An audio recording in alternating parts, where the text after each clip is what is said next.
नमस्कार, देश न्यूज में आपका स्वागत है। मैं हूं आपके साथ धर्मिष्ठा और आप देख रहे हैं हमारा खास कार्यक्रम चुनावी चक्कर। और चुनावी चक्कर में आज हम बात करेंगे महिला मतदाताओं की। नवंबर में होने वाले विधानसभा चुनाव के महिलाओं की भूमिका निर्णायक रहने वाली है। इसकी मुख्य वजह है इस साल होने वाले चुनाव में पुरुषों के मुकाबले महिला मतदाताओं की संख्या सिर्फ 3.45% का अंतर हुआ है। इसलिए राजनीतिक दल महिलाओं को फोकस करने वाली योजनाओं का ऐलान करने और उसे लागू करने में जुटे हुए हैं। भाजपा और कांग्रेस दोनों ही राजनीतिक दलों के साथ मध्य प्रदेश के चुनाव में पहली बार एंट्री कर रही आम आदमी पार्टी के निशाने पर भी मध्य प्रदेश की महिला वोटर है। इस विषय पर विस्तृत चर्चा के लिए हमारे साथ हमारे स्टूडियो में मौजूद है कांग्रेस प्रवक्ता फरहाना खान जी। आपका देश न्यूज में बहुत बहुत स्वागत है फरहाना जी। और हमारे साथ वरिष्ठ पत्रकार मौजूद है कल्पना शर्मा जी। कल्पना शर्मा जी, आपका भी देश न्यूज में बहुत बहुत स्वागत है। कल्पना जी, सबसे पहले मैं आपसे सवाल करना चाहूंगी, जैसा कि महिला मतदाताओं को साधने की जो कवायद चल रही है सभी राजनीतिक पार्टियों में, तो क्या ये महिला आरक्षण बिल के आने के बाद चल रही है या पहले से ही ये कवायद शुरू है? अ, देखिए, सबसे बड़ी बात ये होगी कि मध्य प्रदेश की बात करूँ या देश की बात करूँ, जी। आधी आबादी कहीं न कहीं पूरे देश में महिलाओं की है, जो महत्वपूर्ण रोल रखती है किसी भी चाहे वो सरकार की बात करो, चाहे घर से लेकर के जी। बाहर की बात की जाए, जी। तो उनकी अपने एक अहम रोल रहता है। जी। ऐसे में चुनावी माहौल के बीच में इनकी भूमिकाएँ और बढ़ जाती हैं जब ये वोट बैंक की राजनीति के लिए इस्तेमाल की जाती जी। हैं।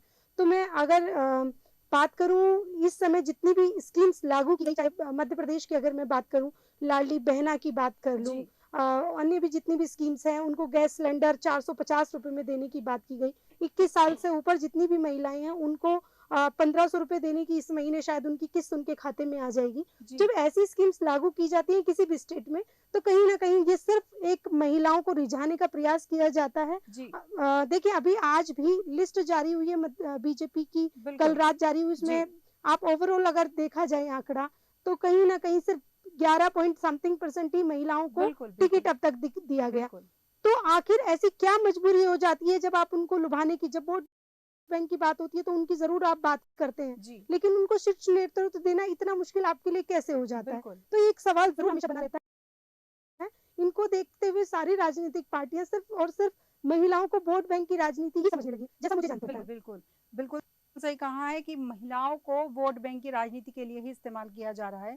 फरहाना जी, आपसे सवाल मेरा है कि कांग्रेस को कहीं न कहीं कहा जा रहा है कि कांग्रेस को नारी सम्मान योजना का सहारा है, उसी के बल पर वो वोट माँगने की कवायद कर रही है महिलाओं से। देखिए, ऐसा बिल्कुल भी नहीं है। कांग्रेस पार्टी हमेशा से महिला शिक्षा और महिला सशक्तिकरण की पक्षधर रही है। जी। आप देखेंगे शुरू से अब तक हमारी जो राष्ट्रीय अध्यक्ष रही हैं उसमें एनी बेसेंट हो, चाहे वो सरोजिनी जी। नायडू हो, नालिनी सेन हो, जी। इंदिरा गांधी हो, सोनिया गांधी हो, तो हमने हमेशा महिलाओं को बिल्कुल पुरुषों के बराबर ही महत्व दिया है। और किसी भी पार्टी की राष्ट्रीय अध्यक्ष मुझे नहीं लगता कि किसी ने अब तक महिलाओं को बनाया होगा। हमने तो कई बार बनाया। जी। और महिलाओं को चुनाव लड़ने का अधिकार भी राजीव जी ने दिया है। जी। इसके अलावा आप दूसरे आंकड़े अगर देखेंगे कि बाकी जो पार्टियां हैं और जो कांग्रेस पार्टी है, तो हमने उन आंकड़ों के हिसाब से सबसे ज्यादा अब तक महिलाओं को टिकट देने का काम, चुनाव लड़वाने का काम कांग्रेस पार्टी के द्वारा ही किया गया है। रही बात नारी सम्मान योजना की, तो ये जो हमारी योजना है हमने जी। हिमाचल में भी लागू की, हमने कर्नाटक में भी जी। किया और अब हम मध्य प्रदेश में भी करेंगे। लेकिन ऐसा बिल्कुल भी नहीं है कि हमारी जो दारोमदार है वो नारी सम्मान योजना पर ही टिका हुआ है। इसके अलावा भी कमलनाथ जी ने 11 वचन और दिए हैं, जिनमें जी। काफी सारे किसानों का भी, बेरोजगारों का, ओपीएस का और बहुत सारी ऐसी चीजों को ध्यान में रखते हुए जी। उन्होंने 11 वचन दिए हैं, घोषणाएं जी। नहीं की हैं, जी। वचन दिए हैं। तो जी। कमलनाथ जी जो कहते हैं वो करते हैं, ये हम पिछले 2018 में भी देख चुके हैं। और कांग्रेस पार्टी अपनी पूरी तैयारी से है, अपने अपने तो जो कहीं जैसा कि कांग्रेस ने अभी तक अपनी सूची जारी नहीं की है, तो कहीं न कहीं ये सोच सकते हैं हम लोग कि कांग्रेस में महिलाओं को प्रमुखता से रखा जाएगा, महिलाओं को सीट इसमें लिस्ट में अच्छी खासी जगह दी जाएगी? बिल्कुल, हम ये उम्मीद कर सकते हैं। और ये तो मैं गारंटी से कह सकती हूँ कि बाकी जितने भी दल हैं जो यहाँ पर चुनाव लड़ना चाह रहे हैं मध्य प्रदेश में, उसमें से तो वो सबसे ज़्यादा महिलाओं को टिकट कांग्रेस पार्टी द्वारा ही दी जाएगी। जी, कल्पना जी, पिछले चुनाव में महिलाओं का मतदान प्रतिशत बढ़ा है। 2019 में 48% मतदान हुए। ऐसे में राजनीतिक राजनीतिक दल महिला मतदाताओं को साधने में लगातार लगे हुए हैं। लगातार उनकी कोशिश चल रही है, कोई ना कोई योजनाएं, कोई ना कोई नया कार्यान्वयन वो करते हैं, कोई ना कोई घोषणा वो करते हैं कि महिलाओं को हम किस तरह से साधें। लेकिन सवाल ये उठता है कि महिला मतदाता तो बढ़े, लेकिन महिलाओं को मतदान मतलब प्रत्याशी बनाया जाना बिल्कुल पीछे रहता है, ऐसा क्यों? यही सवाल देखिए, जिस तरह से महिला आरक्षण अभी लागू मतलब अभी पास हुआ है, जिस तरह से लोकसभा और राज्यसभा में जिस तरह से उसको पास कराया जा रहा है, जी, आप मुझे एक जी। चीज बताइए, सवाल यही खड़े होते कल्पना हैं। जी, आपको 1 मिनट रोकना चाहूँगी मैं। हमारे साथ इस वक़्त रुक्मणी जी जुड़ चुकी है, जो जिला मंत्री है भाजपा महिला मोर्चा की। रुक्मणी जी, आपका बहुत-बहुत स्वागत है देश न्यूज़ में। जी जी कल्पना जी, आप अपनी बात पूरी करिए। जी, तो आप सबसे बड़ी बात ये देखिए कि इतना लंबा समय संघर्ष का हुआ इस बिल को लाने में, लेकिन आप देखिए कि राजनीतिक कोई भी पार्टी की अगर मैं बात करूं, उनकी इच्छा शक्ति इस ओर इतनी कमजोर है कि जी, वो जी। किसी आरक्षण या किसी विधेयक का अगर हम एक तरह से देखा जाए सहारा लिए बिना महिलाओं को उनका हक नहीं दे पाते, तो ये अपने आप में एक चिंता का विषय है। आप जी, देख लीजिए, सबसे बड़ी बात ये है कि महिलाएं योग्यता आज आसमान तक में उड़ने का उनमें हौसला है और वो हर जगह अपने आप को बेहतर साबित करने में लगी हैं। जी। आप सबसे बड़ी बात ये देखिए कि महिलाओं को अपनी लड़ाई लड़ने के लिए एक लंबा समय लगा और आज भी कहीं न कहीं उनको सिर्फ़ और सिर्फ़ उनका इस्तेमाल किया जाता है वोट बैंक की राजनीति। जी, आप देखिए 21 साल की महिलाओं को यदि आप ₹1500 देने की बात करते हैं, तो आप ये क्यों नहीं देखते कि लड़कियों को सबल कैसे बनाया जाए, उस ओर बिल्कुल, कार्य क्यों नहीं किया बिल्कुल, जाता? 21 से लेकर के 35 या 40 साल की लड़कियाँ क्या कार्य करने में सक्षम नहीं है? बिल्कुल। उनको आप रोजगार की तरफ ले जाने की कदम कैसे नहीं उठा पाते? जी, कैसे आप उनको फ्री देने की बातें करते हैं? ऐसा कैसे संभव है? किसी भी स्टेट में शिक्षा बेहतर कीजिए, स्वास्थ्य अच्छा दीजिए, इस ओर कार्य क्यों नहीं होते? आखिर क्यों ऐसी फ्री की राजनीति करनी पड़ती है? क्या बिल्कुल। महिलाओं को सिर्फ़ और सिर्फ़ ये समझा जाता है कि उनको थोड़ा-सा लालच देकर वोट बैंक के लिए उनको खरीदा जा सके? जी, तो जी, जब तक बिल्कुल। राजनीतिक पार्टियाँ इनसे बाहर नहीं निकलेंगी, महिला हित की अगर सच में बात करनी है, उनके प्रति उनके साथ जितना भी यौन शोषण होता है, उनके साथ जितना घरेलू हिंसा होती है, उस पर काम करने की आवश्यकता है, ना कि उनको फ्री या उनके आत्मसम्मान को ठेस भी ना पहुँचाए। उनको बिल्कुल। आज योजनाओं का लाभ किस तरह से दिया जा सकता है, इस पे काम करने की बिल्कुल, आवश्यकता बिल्कुल, है। आपने सही कहा है क्योंकि आत्मविश्वास को, आत्मसम्मान को ठेस पहुँचाए बिना उन्हें सशक्त बनाना चाहिए। रुक्मणी जी, मेरा सवाल आपसे है कि महिला आरक्षण बिल आ चुका है, महिलाओं को ताकत देने की बात की जा रही है, लेकिन कहीं न कहीं ताकत का इस्तेमाल उनके पति करते हैं। तो इस तरह महिला सशक्तिकरण कैसे हो पाएगा? देखिए मैम, महिला सशक्तिकरण जो सरकार ने लागू किया है, महिला सशक्तिकरण क्यों नहीं है? जी, महिलाओं को जिस तरीके से सबल हमारी सरकार बना रही है, जी, तो जो लक्ष्मी योजना वो या जैसे परसेंट आरक्षण तरीके से ये सब लागू हुआ है, इससे हमारी महिलाएं बहुत सबल और अपनी राजनीति में एक अलग उसका मिल रहा है। रुख समझ में आने के लिए मैं ग्रामीण क्षेत्र से बिलोंग करती हूँ। जी, तो जैसे उसमें जैसे हिंदी होती है, तो एक मतलब के पास एक एक रुपए से जी, अपने पति के हाथ फैलाना पड़ता था। जी, आज माननीय शिवराज जी ने, मोदी जी ने जी, जो योजना लाई, उससे महिला इतनी खुश है और इतनी सशक्त है।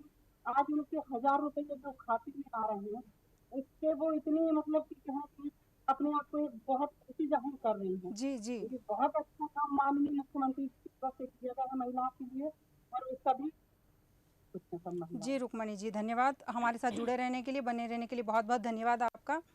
जैसा कि बात हो रही है महिला वोटर को साधने की, प्रधानमंत्री नरेंद्र मोदी ने, मैं आपके पास आ रही हूँ फरहाना जी, प्रधानमंत्री नरेंद्र मोदी ने अपने भाषण में कहा है कि कांग्रेस कांप रही है महिलाओं से।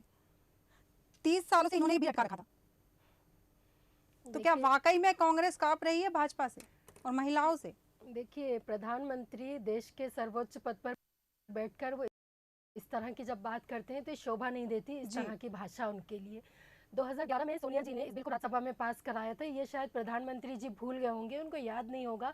और इन्हीं की पार्टी ने लोकसभा में उसको पारित नहीं होने दिया था, जी। इसका विरोध किया था। जी एक तरफ ये महिला बिल लाने का, महिला आरक्षण बिल लाने का ये ढोंग करते हैं, और बिल्कुल। दूसरी तरफ ये ओबीसी आरक्षण, उसमें ओबीसी महिलाओं को आरक्षण देने से ये कन्नी काटते हुए नजर जी। आते हैं। और मैं ये कहना चाहूंगी कि इन्होंने जो बिल पास किया है वो सिर्फ एक छलावा है, ये महिला वोटरों को साधने का काम है, क्योंकि ये अभी लागू नहीं कर रही है, 2029 में लागू होगा। हमारी पार्टी का तो ये कहना है कि आप अभी लागू कर दीजिए, हमें कोई दिक्कत नहीं, हमने तो जी। पहले भी इसका फेवर किया था और आज भी हम इस बिल के फेवर में हैं, बशर्ते कि आप इसको अभी से लागू करें। तो आपने कहीं ना कहीं विपक्षी पार्टियों ने जितना भी अगर इस बिल को जैसे बताया जा रहा है, प्रधानमंत्री नरेंद्र मोदी ने अपने भाषण में कहा है कि विपक्ष ने खट्टे मन से इस बिल पर सहमति जताई है।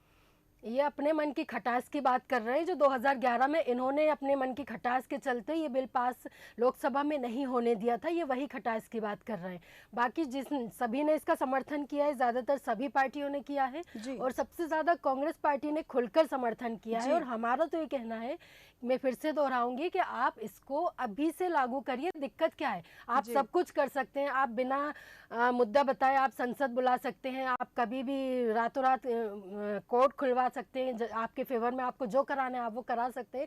तो महिलाओं के फेवर में जब आप बिल लेकर आ रहे हैं तो उसको अभी से लागू आप क्यों नहीं कर सकते? मेरा सवाल प्रधानमंत्री जी से ये है। जी कल्पना जी, जैसे कि पिछले चुनाव के दौरान किए गए सर्वेक्षण बताते हैं, आंकड़े बताते हैं कि महिला मतदाताओं ने उस पार्टी को बहुत कम वोट दिए हैं जिस पार्टी की प्रत्याशी महिला थी। तो महिला ही महिला को वोट नहीं दे रही है। नहीं, देखिए, महिलाएं बहुत समझदार होती हैं, वो जानती हैं कि उनके विकास, उनके हित में कौन लोग काम करते हैं, और जी। महिलाएं ऐसे ही किसी को वोट नहीं देती हैं, बहुत सोच समझ के अपने डिसीजन लेती हैं। वो पहले वाली महिलाएं अब नहीं रही, जो ये बिल्कुल। सिर्फ पति ने जो कहा या परिवार ने जो कहा कि वहां जाके आपको बटन दबाना है, आप दबा के आ जाइए, जी। ऐसी स्थिति अब नहीं है। महिलाएं अपनी बात रखना जानती हैं, अपना हक अच्छे से समझती हैं, लेकिन उनको बरगलाने की जो राजनीतिक पार्टियां, मैं सिर्फ एक नहीं, मैं सभी राजनीतिक पार्टियों बिल्कुल। की बात करती हूँ, जिस तरह से वो भरसक प्रयास करती हैं, लेकिन महिलाएं जब भी कभी वोट देने जाती हैं, देखिए, स्वाभाविक प्रक्रिया होती है कि जब कोई महिलाएं क्योंकि महिलाएं अपनी बात उस तरह से शायद अपने क्षेत्र में नहीं पहुंचा पाती, जिस वजह से ऐसा होता है। जी। पुरुषों का पैठ पुरुषों के बीच में अधिक होता है, वो जा कर के अपनी योजनाएं, अपनी स्कीम्स को ज़्यादा आसानी से घर घर पहुंचाने में सफलता हासिल करते हैं, उसकी वजह से ऐसा होता है। पर मुझे ऐसा लगता है कि ऐसा बिल्कुल भी नहीं है कि अगर महिला के सामने खड़ी है तो महिला वोट नहीं देगी। इवन महिलाएं तो आज ये चाहती हैं कि उनके क्षेत्र से महिला कैंडिडेट हो, ताकि वो उनको आसानी से उन तक अपनी बात रख सके। आज सबसे बड़ी समस्या ये आती है कि वो अपनी बात नहीं पहुंचा पाती। कल्पना जी, अभी भी कुछ कुछ मामले कहीं जगह पर ऐसी चीजें देखने को मिलती है कि महिलाएं पद पर बनी हुई है, उसके बावजूद वो मुंह नीचे कर कर अपनी पति की बात मानती है। जैसे अभी कुछ समय पहले ही समाचार पत्र में खबर छपी थी कि पार्षद महिलाएं जो गई थी, जवाब उनके पति दे रहे थे।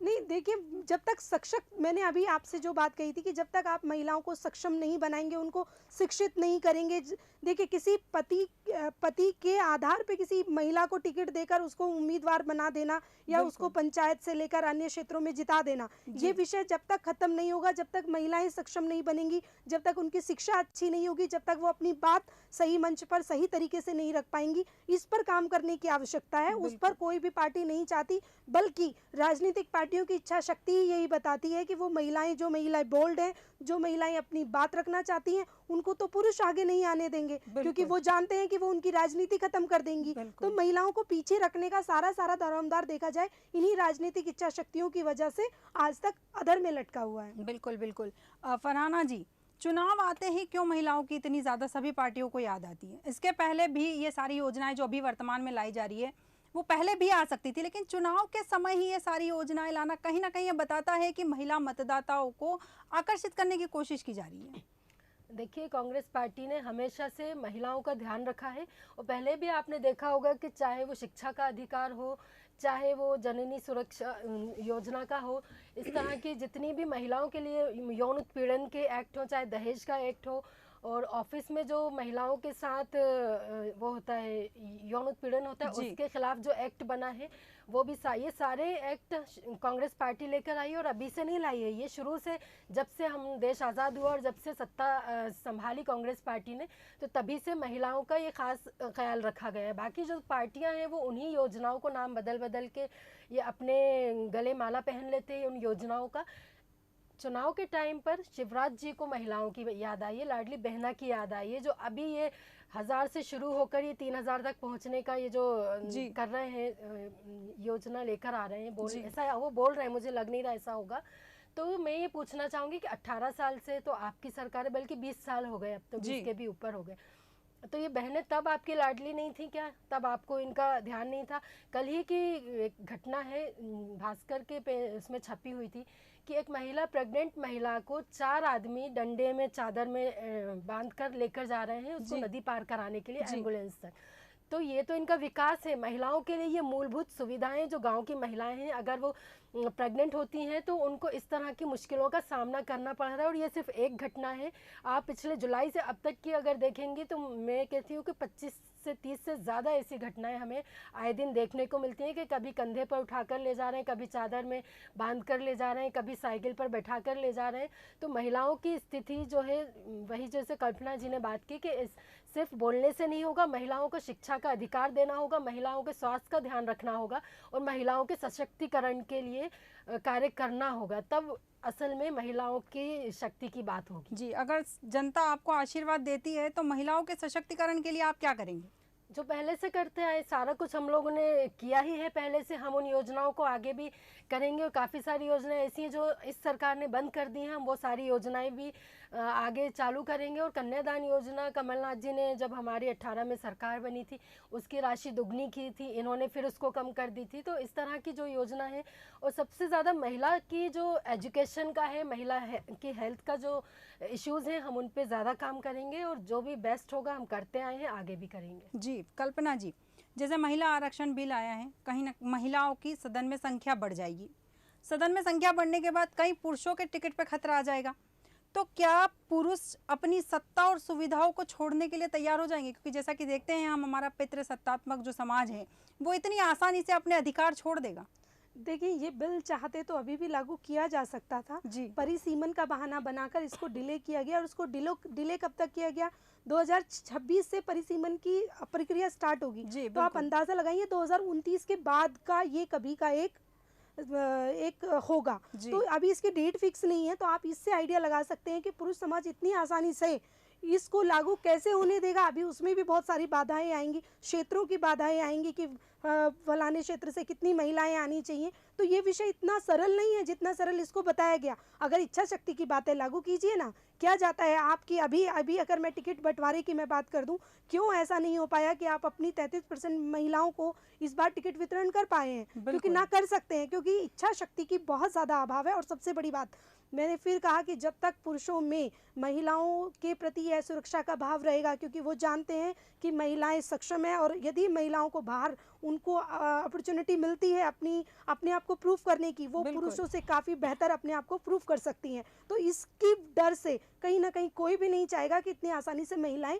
आगे आएँ। कहीं ना कहीं महिला सशक्तिकरण की जो बात की जा रही है, केवल ये एक हवाई पुलाव है अगर देखा जाए तो, क्योंकि जुमलेबाजी है। क्योंकि अगर महिलाओं को सशक्तिकरण या देना था, या महिलाओं को शक्ति देनी थी, या सशक्तिकरण मजबूत करना था, तो कहीं ना कहीं इसकी कोशिशें बहुत पहले से की जानी चाहिए थी।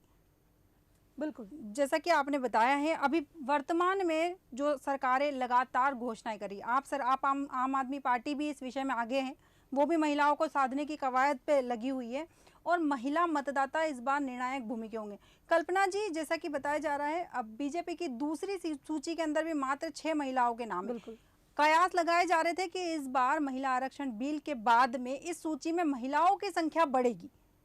यही सवाल सबसे बड़ा है कि महिलाएं, देखिए इस बार बीजेपी की स्थिति जिस तरह से अभी तक जो सर्वे कहते हैं, और इवन वो खुद भी जानते हैं, 7 सांसदों को अगर टिकट दिया गया है तो इससे आइडिया लगाया जा सकता है कि बीजेपी की स्थिति किस तरह की इस बार चुनाव में होगी। काफ़ी दिलचस्प चुनाव रहने वाला है। उसी बीच महिलाओं की भागीदारी जिस तरह से होनी चाहिए थी, जिस तरह की उम्मीद लगाई जाए कि क्योंकि मोदी जी ने जिस तरह से घोषणा की, जिस तरह से महिलाओं के नाम पे काफ़ी वोट बैंक के लिए उनको काफ़ी ज़्यादा उनको हाईलाइट किया जा रहा है, तो मुझे ऐसी उम्मीद थी कि इस बार महिलाओं को काफ़ी अच्छी संख्या में टिकट दिया जा सकता है। तो ये कहीं ना कहीं अपने आप में ये साबित करता है कि महिलाओं की संख्या आज भी, आप देखिए आज तक कोई अध्यक्ष महिला बीजेपी की तरफ से नहीं बनी है।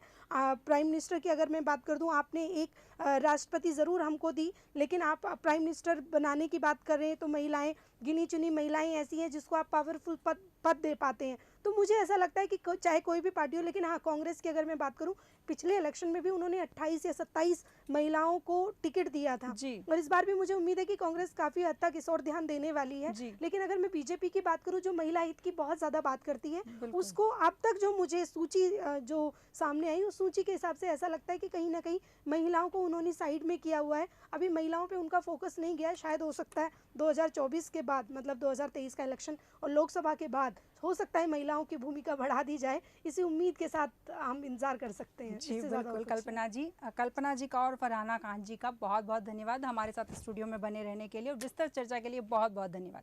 एमपी विधानसभा 2018 की बात करें तो इस विधानसभा चुनाव में महज 17 महिला ही विधायक बन पाई थी, जबकि 2013 विधानसभा में 31 महिला विधायक चुनी गई। ऐसे हालात में केंद्र और राज्य सरकारें लगातार कह रही हैं कि महिलाओं की भागीदारी 50% होगी, लेकिन घटते हुए आंकड़े महिलाओं की स्थिति कुछ और ही बता रहे हैं।